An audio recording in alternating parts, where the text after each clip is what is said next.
राजकुमारी चित्रावती का विवाह हो गया भोज से। भोज को राजा मानमोरी ने नागदा की जागीर दे दी।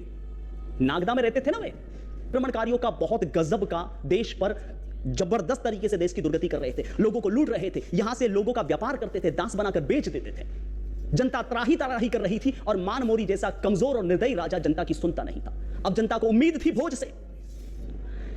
ठीक है साहब, जनता चाहती थी कि भोज उनका राजा बने और कई बार इसी भोज ने अरब आक्रमणकारियों को खदेड़ा, इसलिए जनता इसी भोज को कालभोज नाम से जानती थी। यह नया शोध है। कालभोज नागदा गांव में गाय चरा रहे थे। गाय चराते चराते जब वो जंगल जाते थे, आप भी जानते हो कि जंगल में वो बदमाशियां करते थे, देवा बाली और भोज, बाकी ध्यान नहीं देते थे। जब वो शाम को घर पे लौटते थे तो एक श्यामा नाम की गाय थी। नागदा गांव का एक ब्राह्मण था जिसका नाम था अनंगपाल, उसकी एक गाय थी श्यामा नाम की।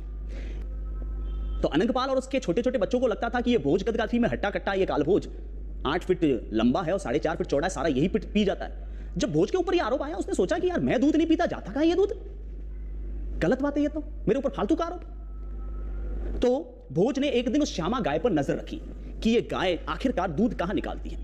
जब कालभोज, देवा और बाली जंगलों में गए तो देखा कि श्यामा नाम की गाय जो है झुंड से अलग होकर दूर पहाड़ी की तरफ जा रही है। भोज भी पीछे पीछे गए और जाकर देखा तो वो गाय जो है उस गुफा के अंदर घुसी और उस गुफा में सूखे बिलपत्र थे, उन पर अपना दूध ऐसे ही निकाल रही थी।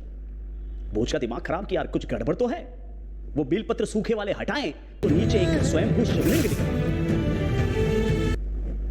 और जिस शिवलिंग की मैं बात कर रहा हूं, जिस गुफा की मैं बात कर रहा हूं, वो है एकलिंग जी की गुफा। और जिसमें शिवलिंग की बात कर रहा हूं वो है स्वयं खुद एकलिंग नाथ।